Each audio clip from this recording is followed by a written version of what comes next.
All right, there we go. We are live. Ladies and gentlemen, we are live. According to Vice President Kamala Harris, Bidenomics is a wild success. Also, according to Harris, success means a good thing, which is not bad. And she is not the only one suggesting this. Lately, there's been a rash of articles and rhetoric promoting this narrative. Is this the case? We're going to look under the hood of Bidenomics and see what's really going on. We're going to be talking about this and more on episode 410 of the In the Tank podcast.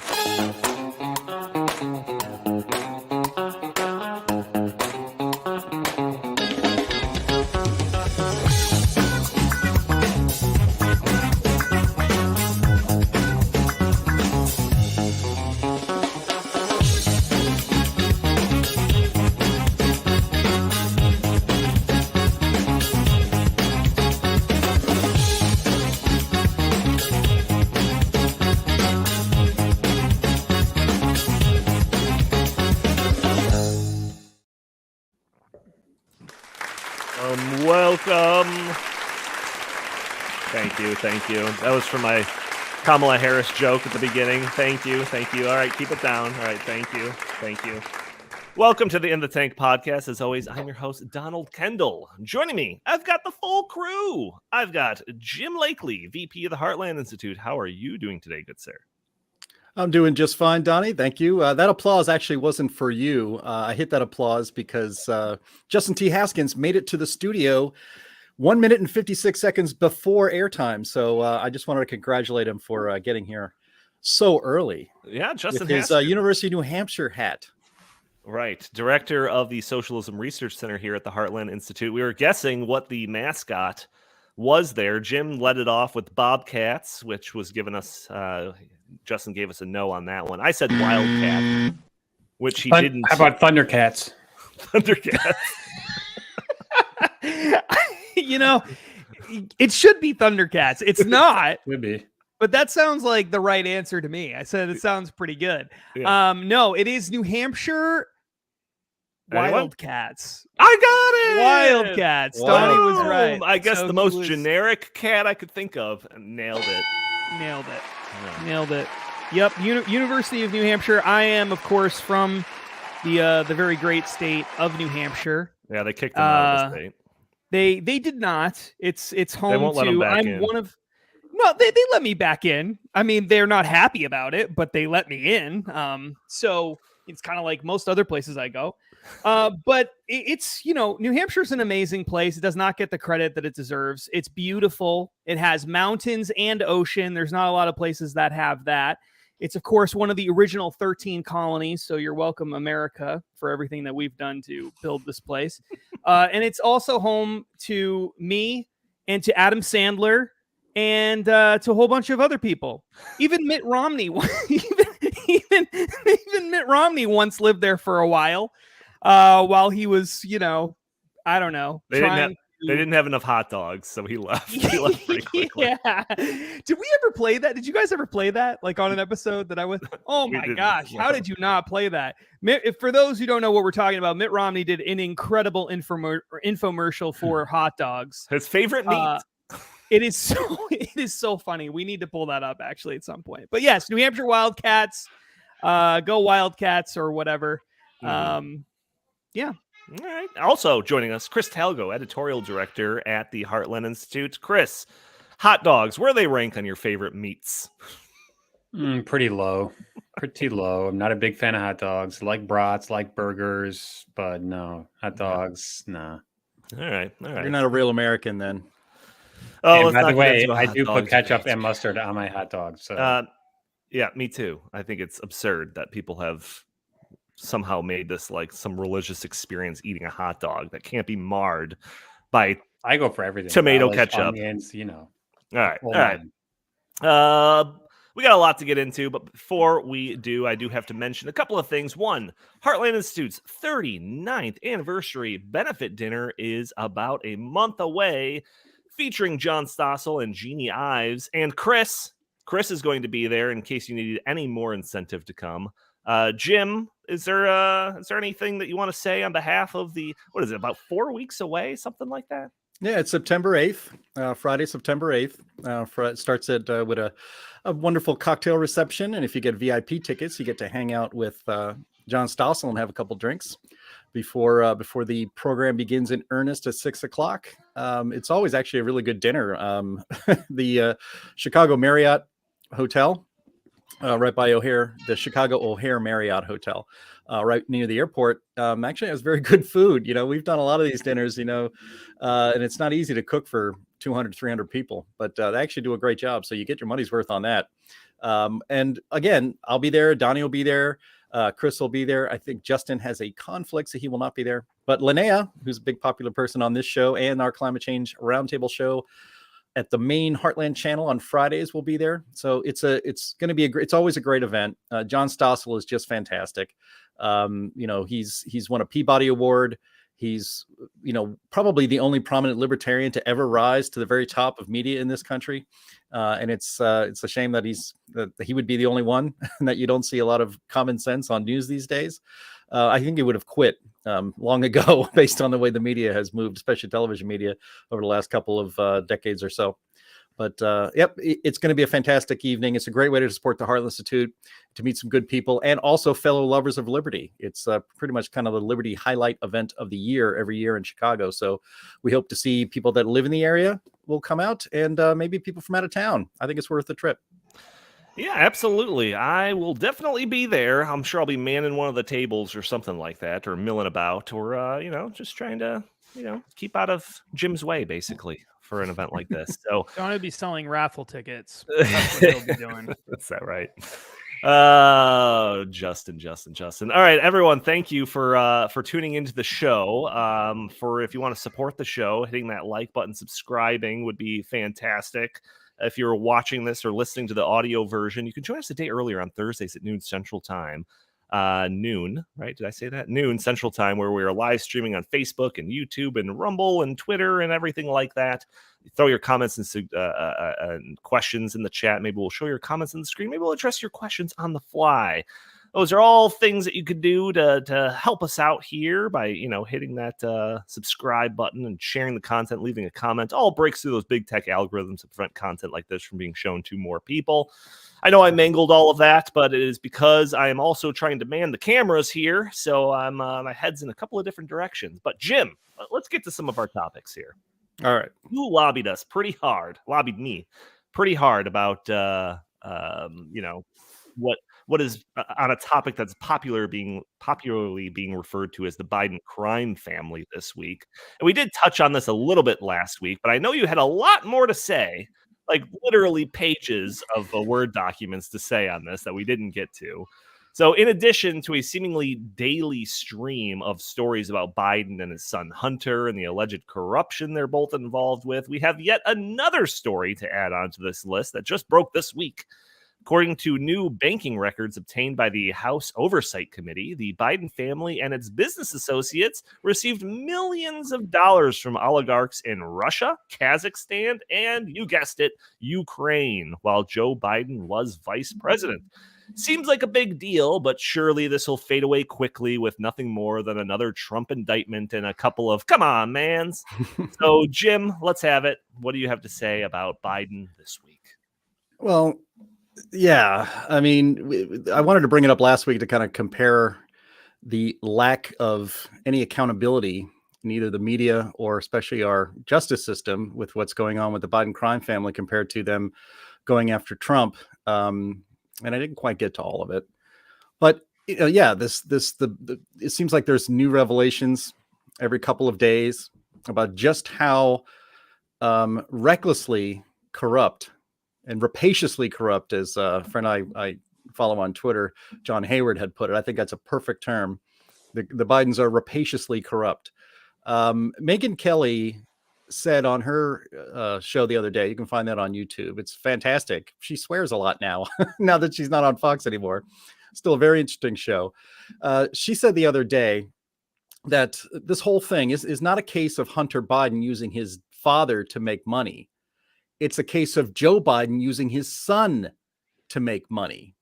In the infamous Hunter Biden laptop, which was always real and never Russian disinformation, despite the fact that the deep state conspired to get it out of the news when it could have affected the election in 2020.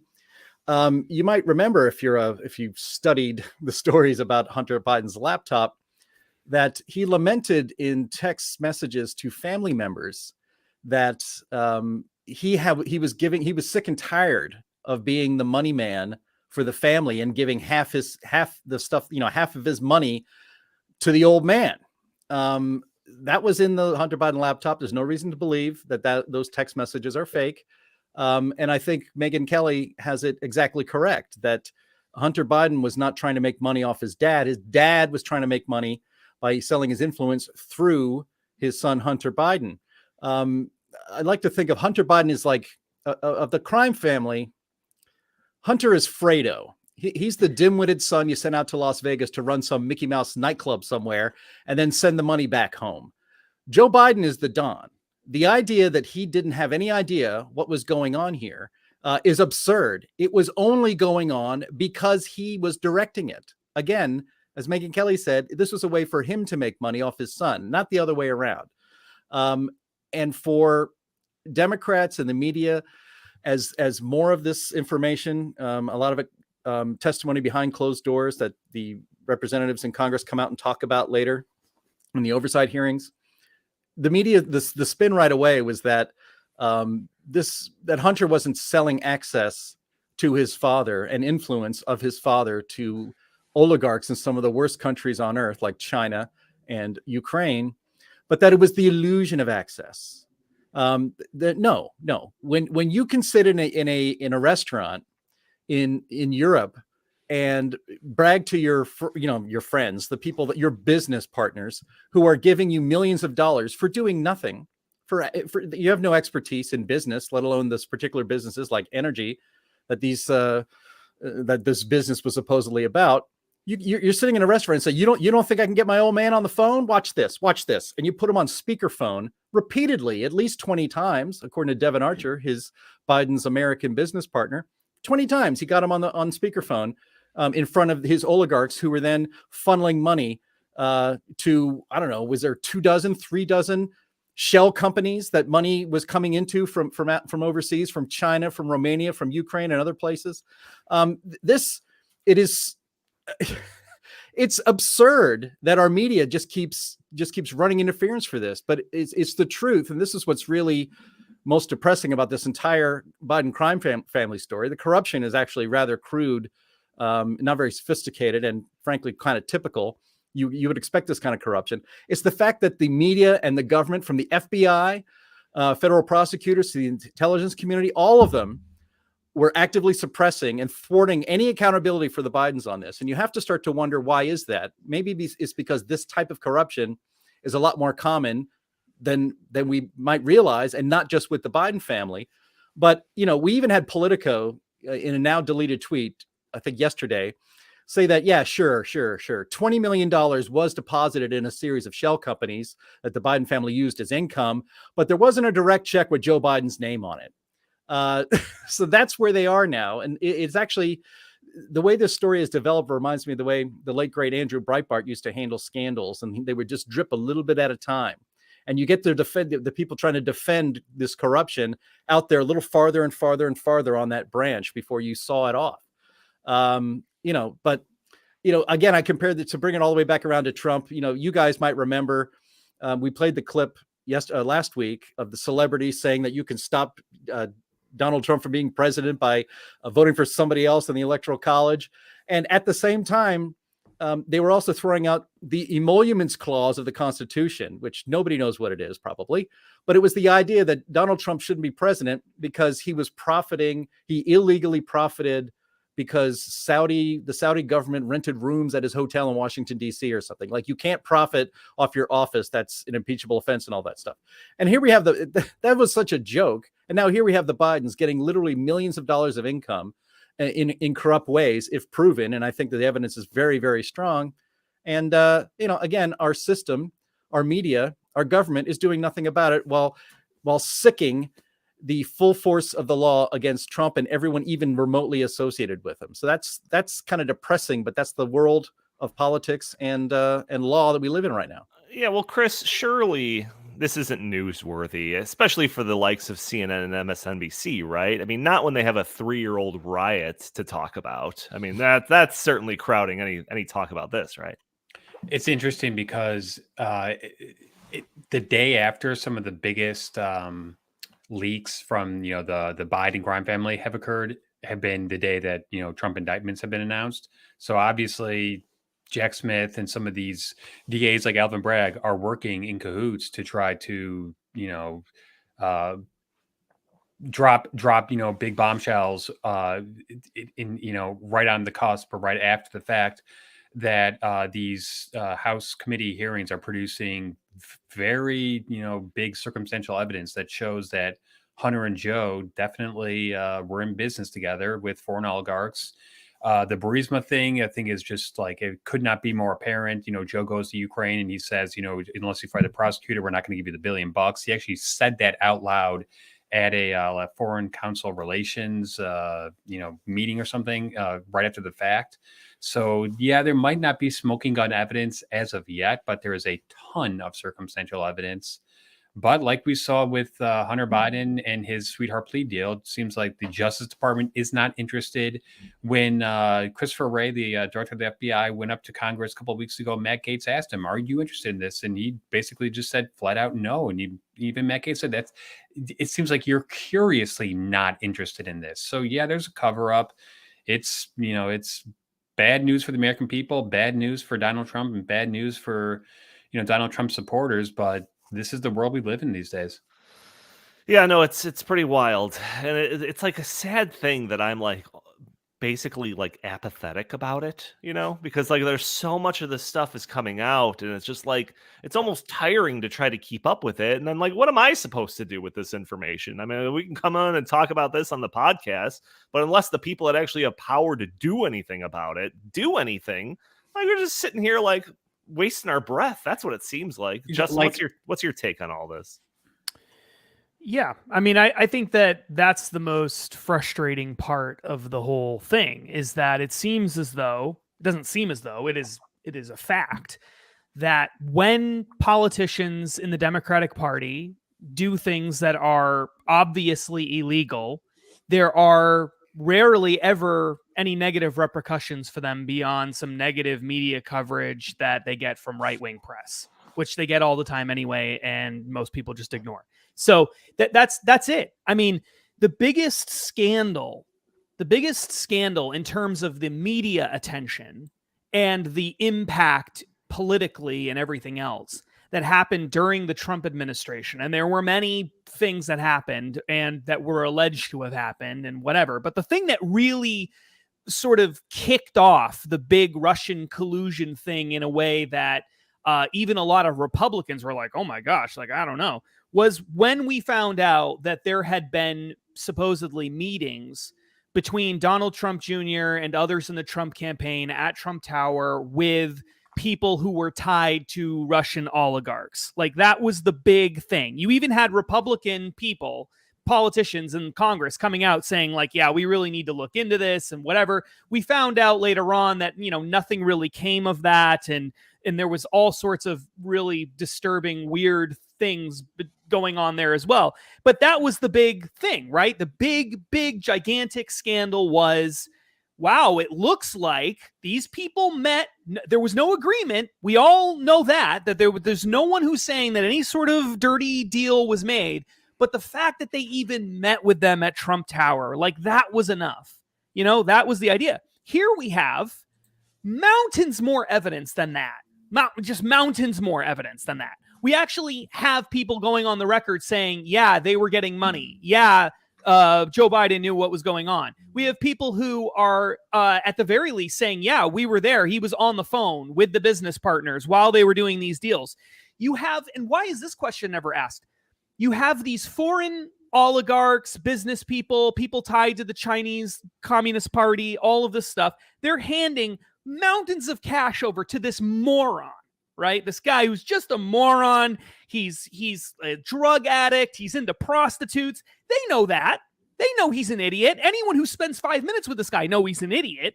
Okay. The guy is so smart that he leaves cocaine in the White House, right? So this is the kind of guy we're dealing with.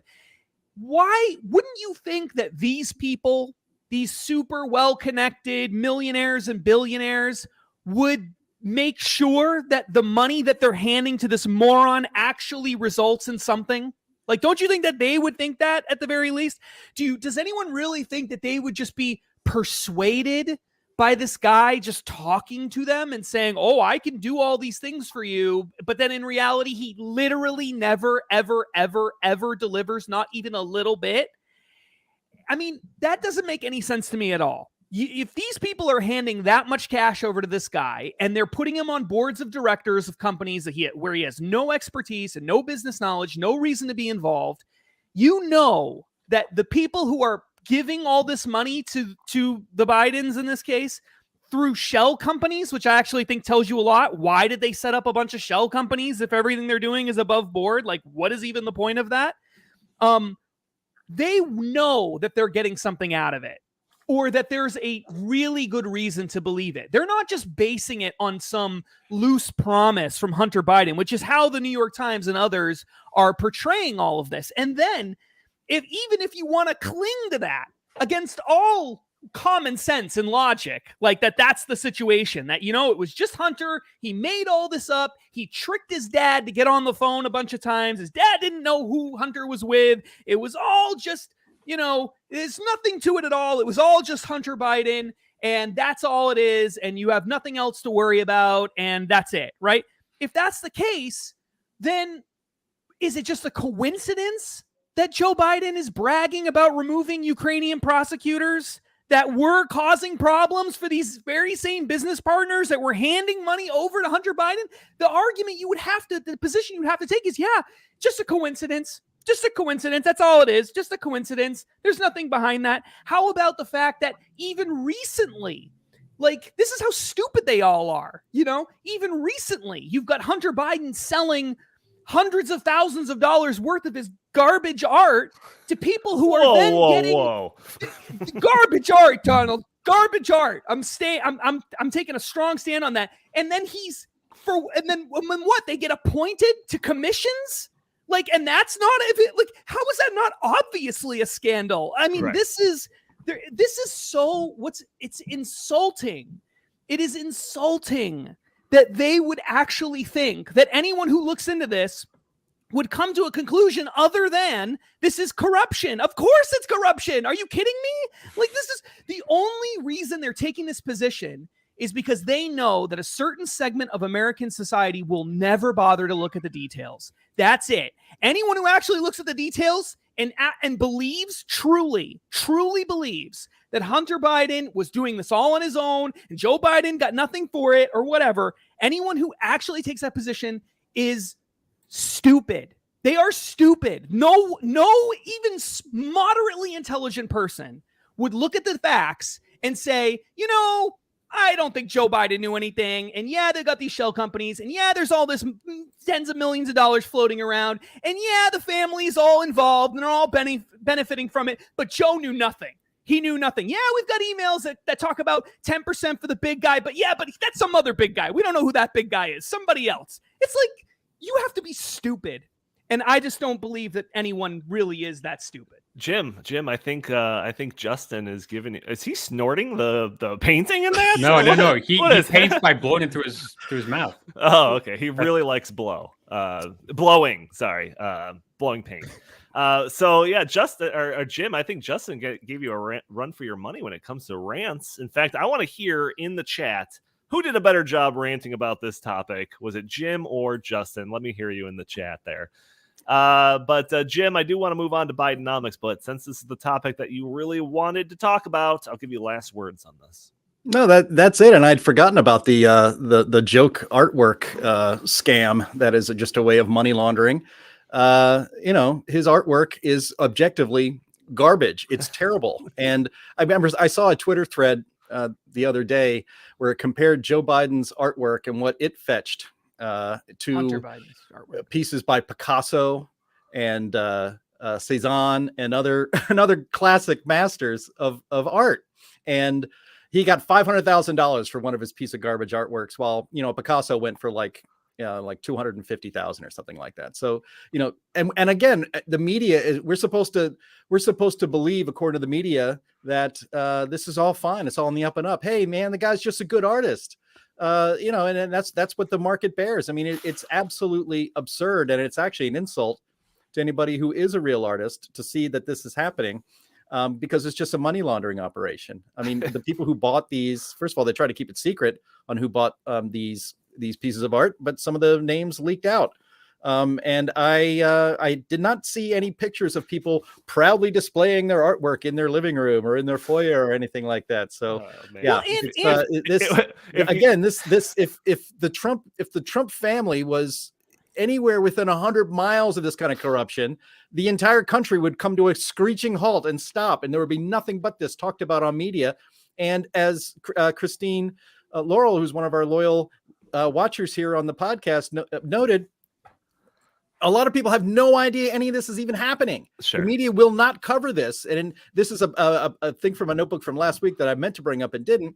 But according to a poll by AMAC, which is the conservative response to AARP,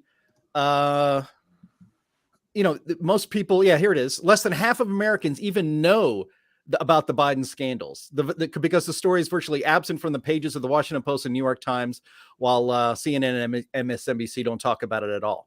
So, it's kind of hard to save your country from corruption when half the country doesn't even know it's happening. All right. Yeah, no doubt. This is my favorite picture of all time right here. Hunter Biden blowing on this art or whatever. I really feel like if you were to zoom that out, you would see that he's sitting at like a table with a bunch of like kindergartners that are all doing finger painting and stuff. But hey, that's just me. Any other last words on this topic, or should we move on to our main topic? All right, hearing nothing. Let's go on to our main topic. So, he might be one of the most corrupt presidents in modern history, but at least he's presiding over a booming economy. Am I right? Well, back in June, the White House released a propaganda letter. A press release that was titled "Bidenomics is working. The president's plan grows the economy and from the middle out and bottom up, not the top down." So the propaganda statement reads, his plan, Bidenomics, is rooted in the recognition that the best way to grow the economy is from the middle out and the bottom up. It's an economic vision centered around three key pillars. 1, making smart public investments in America. 2, empowering and educating workers to grow the middle class. And 3, promoting competition to lower costs and help entrepreneurs and small businesses thrive. According to the release, Biden is putting his plan into action by spending money on clean energy projects, increased spending on apprenticeship programs, spending more money on universal pre-K, and issuing an executive order saying that the government is going to more aggressively use antitrust laws. Also, changing rules so that hearing aids can be sold over the counter. Also, raising taxes on the rich and big corporations. Sounds like a recipe for success, my friends. And remember, success means good, which is not bad. And guess what? Bidenomics is working. The economy has added millions of jobs since the start of the term, the Biden's term, when people were allowed to go back and work their jobs. Unemployment is less than 4%. Inflation is nearly half the level it was when it hit a 40-year high just several months ago. And according to this press release, inflation-adjusted income is up 3.5% since the president took office. Do I even need to go further? Do I need to explain any more about how well the economy is doing? I think we can call the episode over right now. And if you still don't understand, maybe I should have somebody else explain it. Maybe our very astute and linguistically gifted vice president. Here we go. Oh. Come on, Kamala. You could do it. I believe in you. Yep. Oh, Jim. You didn't. Hey, this is on you. You didn't pull your thing down off the stream first when you called for it. So that's on you. All right, who's clicking the button? Producer. Who's clicking the button? All right, here we go. Go ahead. You click it. And Bidenomics is working. Today, the unemployment rate, okay, here's the evidence. Today, the unemployment rate is near the lowest it has been in over half a century in our country. Wages are up, and inflation has fallen 12 months in a row. Think about that. Think about it. Think about that. Just think about it. Actually, inflation just rose the past month. Hey, according to whoa, the, whoa, whoa, latest whoa. Let's Bureau of Labor let's- Statistics report, How which dare just came you. out this morning. Oh Just- my gosh, how just dare saying. you? Just How dare you? Well, Yeah. let's start off with Chris here. Because when I pitched this topic to you, you were literally in the middle of writing an op-ed titled Bidenomics is Bankrupting Americans. So take your time, lay out your thesis. You have the floor, Chris Talgo.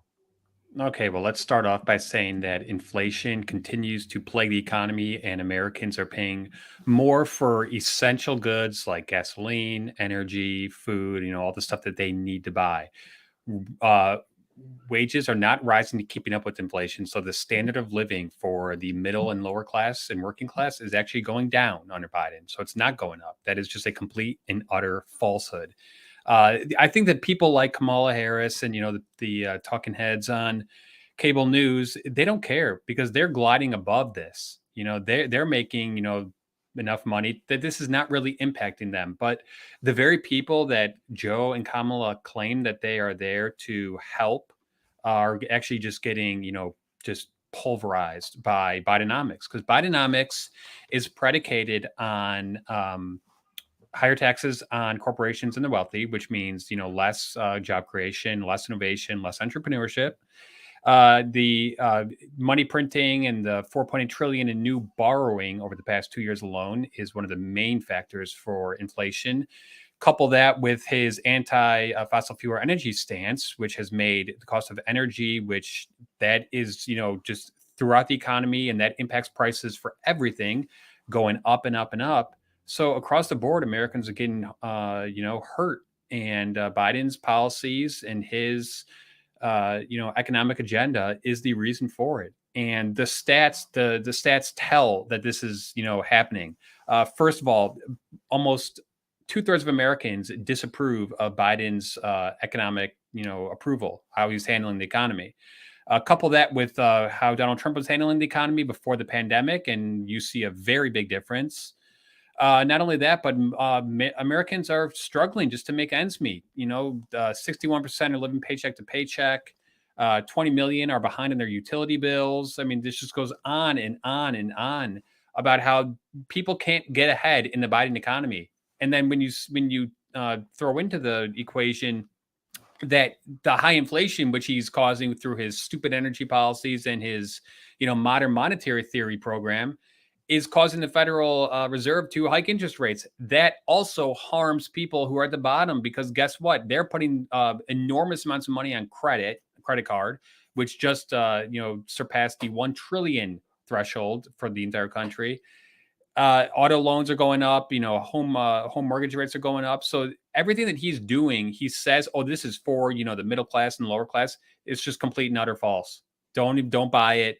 Bidenomics is for the rich, Democratic donors who are making tons of money off of Biden's, green energy boondoggles. We just saw another big giant, EV bus company went bankrupt, and wow, it sounds a lot like Solyndra under Obama. But these are the people that, are getting these hundreds of billions of dollars in subsidies. These are the people that are reaping the rewards of Bidenomics. And meanwhile, just everyday working Americans are getting the shaft from Biden economics. And not to mention the fact that his wide open border is driving down wages for American citizens. Well, I heard that the amateur art scene is booming right now. So at least that's one part of the economy that's doing well. Yeah, I mean, I read through your piece. I don't know that it's published yet, so everyone that's listening to this podcast is getting a sneak peek about it. But there was some stats in there that I thought were super interesting. You mentioned some of this stuff, but 66% of Americans can't afford a $400 surprise expense. You mentioned the credit card debt surpassed $1 trillion, up $300 billion since Biden entered office. The alarming amount of people pulling money for like emergency reasons out of their 401ks. Like, it's just a litany of different like data points that you have in this op-ed. That's just like, I thought Bidenomics was crushing it. Why are all of these things happening?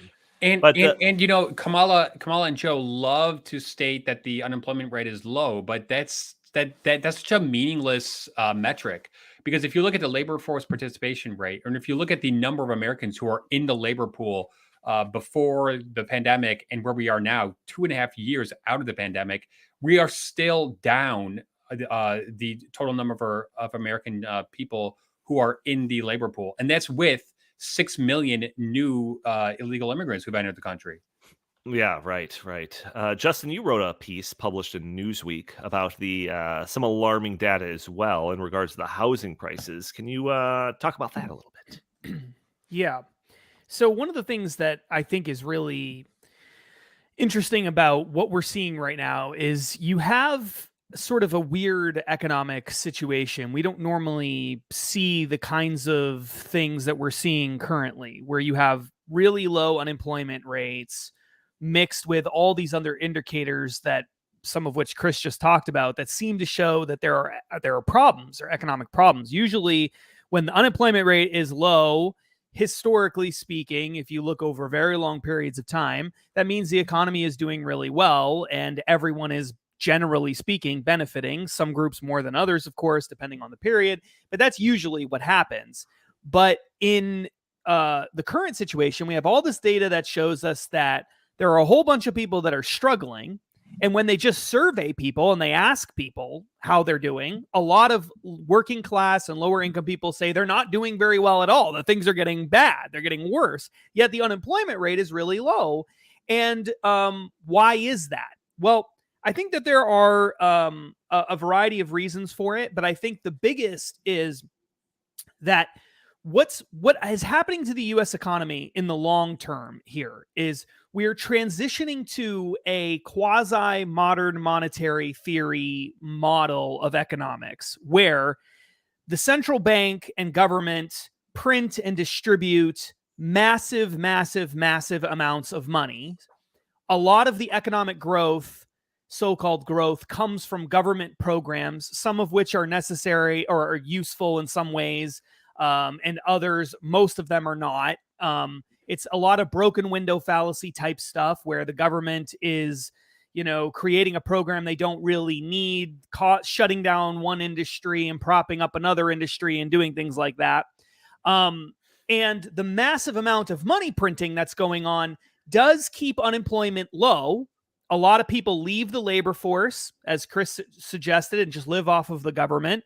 In other cases, there are jobs around because the government and central banks keep pumping money into the financial system so that corporations and others, especially big institutions and including government, has a lot of money to hire people. But real actual wealth doesn't increase, right? So you have sort of a relatively flat GDP growth rate. You have problems with lower income and middle income people being able to amass wealth. And that, I think, is what we're seeing. And I don't just mean in the Biden era. I mean, if you look really starting with Obama going forward, that really has been the model that has been developing. And under Biden, in the wake of COVID, it's been sort of supercharged. And if you look at Japan in particular, this is what's happened in Japan. Everybody knows, if you just Google Japan's economy and you just Google things about Japan's economy, you'll see that basically everyone agrees Japan's economy has been not very good for a long time. They have had very little GDP growth for like 30 years. Okay. They've called it they've had lost decades. They've had multiple lost decades, all kinds of problems in Japan, aging population, all sorts of issues related to that. But the unemployment rate in Japan has consistently been relatively low and stable.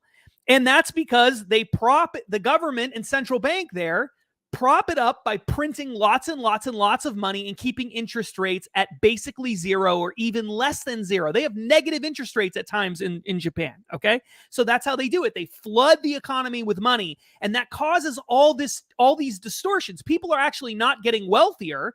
The average person, big institutions and banks and corporations and people like that, they continue to get wealthy. And some people, as a result of that, get wealthy. But most regular working class people do not get wealthy from that kind of a system, right? And so you start to see all these distortions that come into the economy that in a free market economy don't make any sense.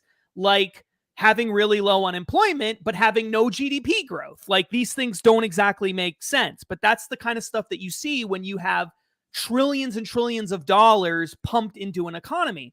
So in the United States, one of the biggest distortions that occurred over the past couple of years is in the housing market. When COVID happened, they lowered interest rates down to basically zero. And then the central bank, the Fed did. And the government printed trillions and trillions and trillions of dollars and pumped it into the economy through stimulus programs and just sending checks to people in the mail, and doing all kinds of other things, COVID relief programs, etc., telling people that you can't go to work, so there's really no economic growth, but we're going to keep giving you money anyway, right? And during that period of time, in the midst of a total economic shutdown in the United States and in other places around the world, or near total shutdown, housing prices went up. They went up by a lot. And that makes no sense unless it's being driven entirely by distortions in the marketplace. So from 2021, a period of time in 2021, for 7 straight quarters, the housing price, the average price of a home in the United States, not a new home, but just any home in the United States, increased by 15% each quarter for, I think it was 7 consecutive quarters of growth. So housing prices were not just going up by a little bit. They were going up faster than it has ever happened before in history in the United States. Never happened before where you had that kind of consistent growth quarter after quarter after quarter in the midst of the COVID-19 pandemic, where you had people scared to go outside and actually spend their money. The cost of housing skyrocketed. Now, because of that, whenever you see this happen, historically speaking, and this is what the Newsweek article that Donnie was talking about earlier discusses that I wrote. Whenever you see housing prices increase very rapidly in the U.S. economy, historically, almost always you have a crash, some kind of an economic crash, either the stock market or an economy-wide crash or a housing crash or a combination of those things that happens afterwards. And the reason for that is because housing prices shouldn't go up that fast. Okay. Now, they've never gone up as fast as what we just saw happen. So it's possible that we're going to see a crash unlike any crash we've ever seen happen. And we've started to see that in the housing market in particular. In the first quarter of 2023, the average cost of a house, sales price of a house, declined by more than 8%. Okay? More than 8%. That is the first time in the history of housing sales data that we have, which goes back to the early 1960s, that we had a single quarter decline top 8%. It's the fastest, steepest decline in housing prices ever in the history of the United States, worse than during the Great Recession. At the height of the Great Recession, I think it was about 7% was the worst single quarter drop.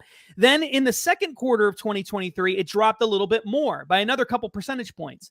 So in just 2 quarters of the first part of 2023, housing prices dramatically declined. So after immediately skyrocketing for most of 2021, parts of 2020, almost all of 2021, into 2022, getting up to outrageous levels. We're talking about the average sales price of a home going up by $150,000 in 2 years. Okay? $150,000 in 2 years. We now see the steepest decline that we have ever seen in the history of the United States. These things only happen historically, according to data, okay, not my personal opinion, but these things only happen when A, you have massive amounts of distortion entered into an economy from the government and or central banks, usually a combination of the two, which is exactly what we saw. And almost always you have a gigantic, catastrophic economic decline that happens immediately after something like this occurs.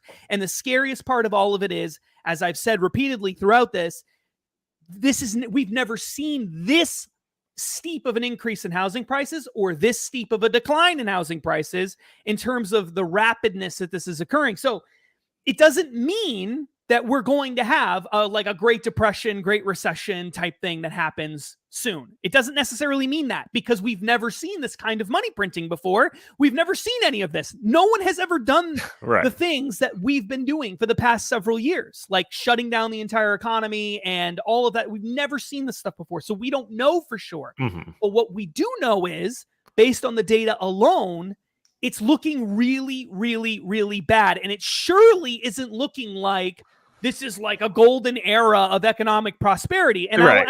I'll add just one last thing about the housing prices, because this is actually really, really important for people to keep in mind. The cost of buying a home is not just the price of the home.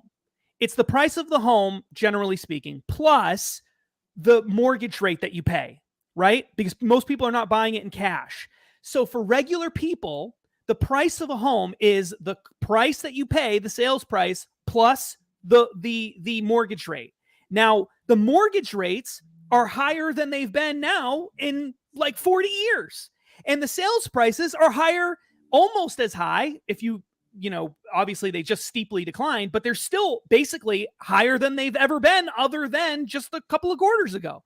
So the cost of buying a home right now is essentially the highest it's ever been, ever in history for regular people. So regular people can't buy a home, which means they can't build wealth, because that's the primary way that you build wealth. So regular people are struggling paycheck to paycheck, as Chris said before. They are having trouble putting food on the table. They can't afford a $400 emergency expense if it happened to them tomorrow. The price of groceries and gasoline is higher than it's ever been before. The cost of buying a home is higher than it's ever been. The cost of buying cars is almost as high as it's ever been. Roughly, it's in that period. The interest rates for everything is insane. The cost of having debt, which America is now addicted to, is higher than it's ever been before because of the interest, or higher than it's been in a long time. So these are not the conditions of a booming economy. These are the conditions of a declining economy. Wait. Justin, do I need to play the Kamala Harris clip again? Because I don't think you understood. Maybe she didn't dumb it down enough for you, because Bidenomics is working. Do I need to play the clip? And Kamala Harris is Don't right trust about your everything. lying eyes. Don't trust your lying eyes. That's all I have to say. Yeah. I mean, Jim, I was surprised when I first started to hear this narrative being spun that the economy is doing great. It's all doing fantastic. I mean, I look around and I see the high energy prices. I see the high gas prices, the high food prices every week when I go grocery shopping. And, the economy is doing great. I'm like, can you check again, please? Like, can I get a second opinion on this? What do you think about all this, Jim?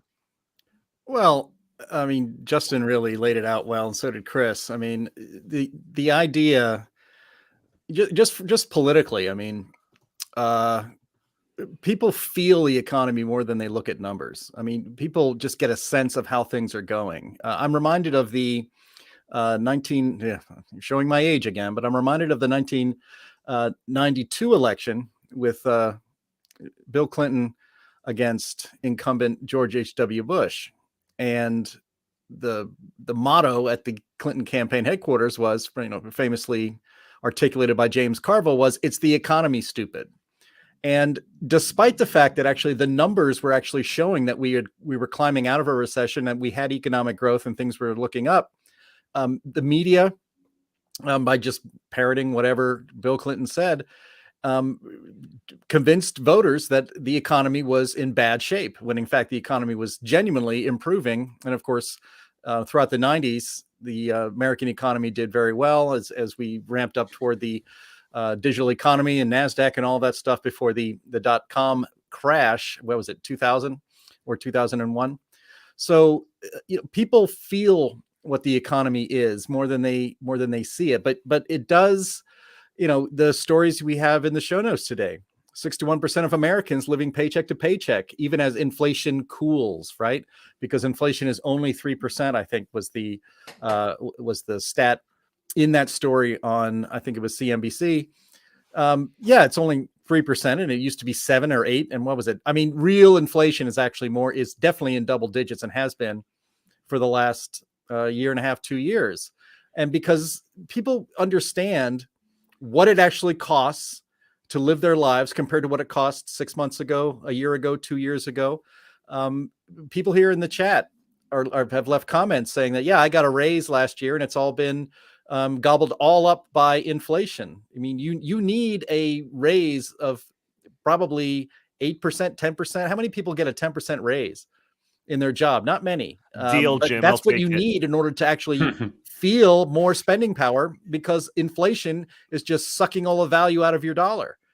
People know that they're spending twice as much at the gas station as they did during the Trump administration.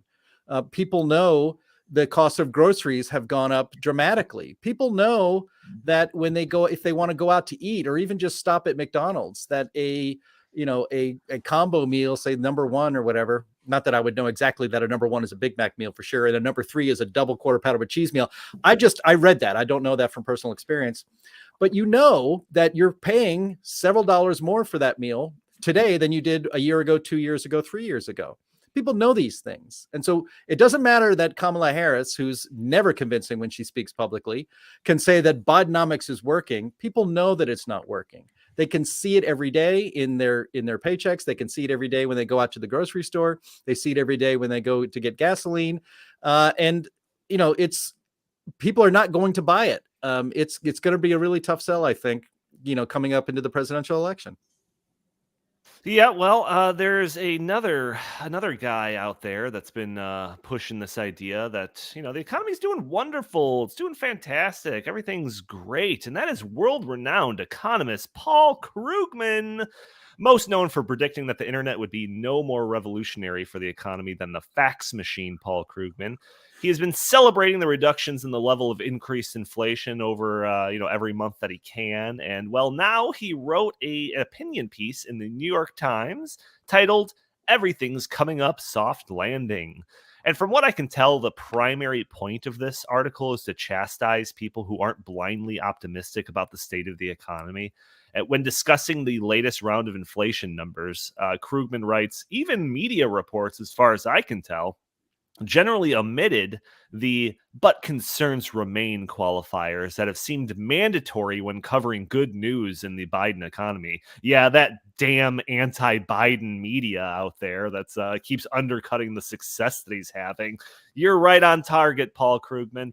The next paragraph is all about Republicans that are mad that the economy is doing well, saying that they are more or less in denial and that they're worried, quote, that they may be losing pretty much their only substantive campaign issue, leaving them with nothing to run on besides wokeness and Hunter Biden.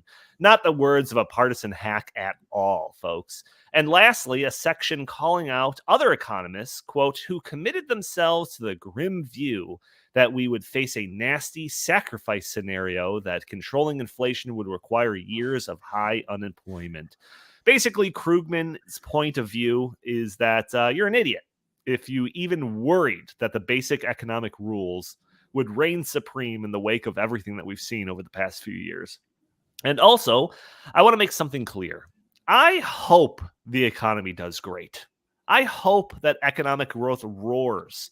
I am far more concerned about like my family and my ability to take care of my family than any red team versus blue team political theater. However, if the economy thrives over the next few years and the things that Justin and Chris pointed out reverse course, I'm still going to know that the economy did this despite Bidenomics, not because of it. So, Chris, I'm going to come to you. I know that you're a big Paul Krugman fan. What do you have to say about his opinion on this matter? I think Paul Krugman's assessment, it demonstrates what the media establishment, thinks is going on. Because, like I said earlier, this is not impacting them to the degree that it's impacting, people, like everyday Americans. Paul Krugman, I'm sure he has more than enough money to make sure that he gets by every single month and is never worried about inflation. I mean, I bet people like that, they don't even go to the grocery store. They don't fill up their own cars. They don't understand the economy like, ordinary Americans do. So I think that it makes sense that they kind of are living in a bubble, and same with Kamala, same with President Biden, and so many of these other people who are celebrating the economy because they aren't actually experiencing it like, working class Americans are. So I do think that they look at, well, the unemployment rate's low. That's good. Oh, we've created 13 million jobs. Oh, that's good. Oh, everything's good. But they aren't willing to go and go to like small town Main Street America and ask them, how is the economy working for you? How are these policies impacting you? What what do you want? What do you need? So I just think that really, really demonstrates the bifurcation that is happening right now. And I don't think this is only on the Democratic, side of the aisle. I think that, for many years, a lot of Republicans were guilty of the same thing. It's these out of touch politicians, these out of touch elites who see things through the prism that they want to see them through, but they aren't seeing them through the prism that the vast majority of Americans sees them through. And that is a recipe for disaster, because if you've got people who are quote unquote running the economy, even though, we don't have an economy that's centrally planned, but President Biden has a lot of power as head of all these federal agencies. And when you have a Congress who, for the, at least for the 2 years of, Biden's first term, were spending lots and lots of money and, adding to, the inflationary pressures, I think once again, you just have to understand that to them, it doesn't matter. The Nancy Pelosi's, the Chuck Schumers, the people who are voting for this stuff, it doesn't impact them. They don't care.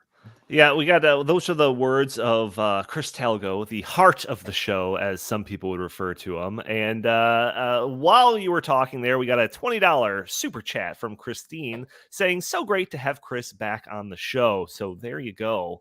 But Chris, are you like Paul Krugman argues, just a Republican in denial that's rooting for the economy to do bad? Absolutely not. I mean, just like you said, and just like Jim and Justin, I'm sure can attest to, we want the economy to do well because that makes our lives better. However, the policies that are being, pushed by the Biden administration aren't going to do that.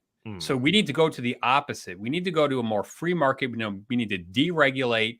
We need to take the gloves off. We need to, stop all this ESG nonsense. And when you look at the first 2 years of the Trump presidency, I'm not saying that everything was super rosy by any means. However, there were, we were making improvements, especially for the lowest income quintile of American workers. They were actually making more money than the people in the highest bracket were making. So we were actually decreasing, inequality. And if you look at under Biden, inequality has gone worse than ever. The Gini coefficient has actually increased more than ever under the Biden administration.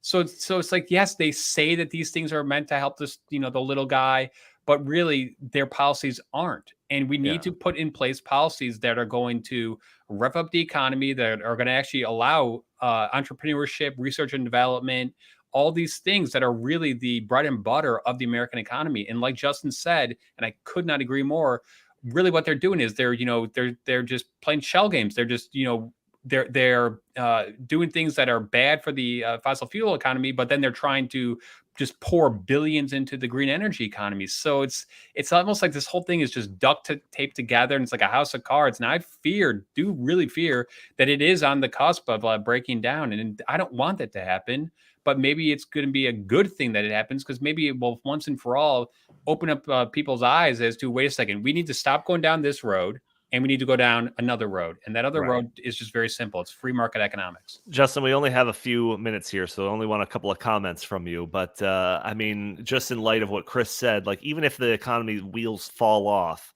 it's not like Paul Krugman's going to be out of a job. He's going to be like, well, nobody could have predicted that.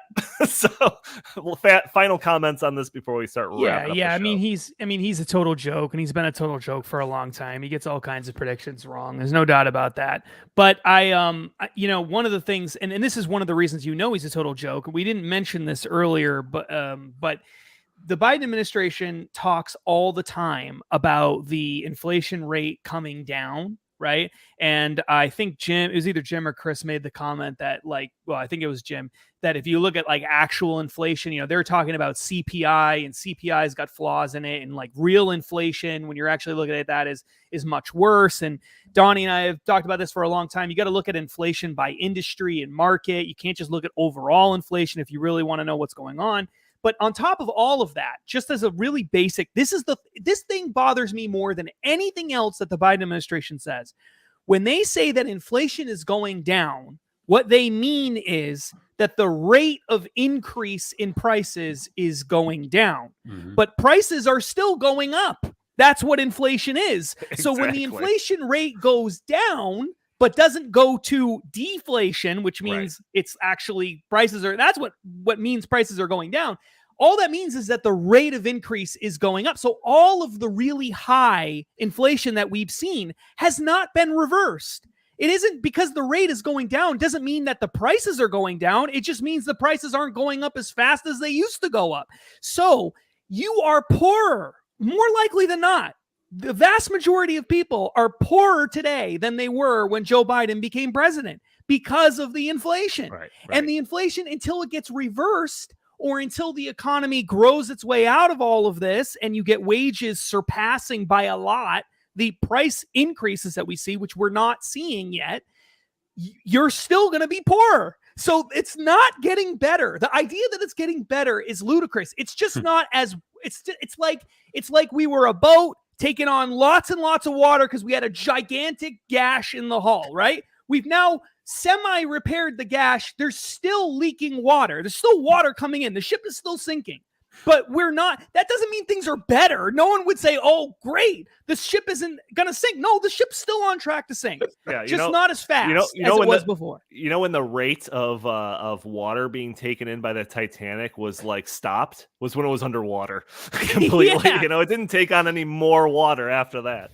It's just it's so frustrating. Like, and just to top that off, basically, even by the CPI numbers, if you just look at over the past few years, if you spent $100 a couple years ago to buy the exact same stuff today, would cost $116, and that's using the CPI numbers. Okay, so when your grocery bill, if you're spending $200 in groceries a couple years ago, it's $230 or $40 today. That's the reason why. It's because of that inflation. So things are not getting better.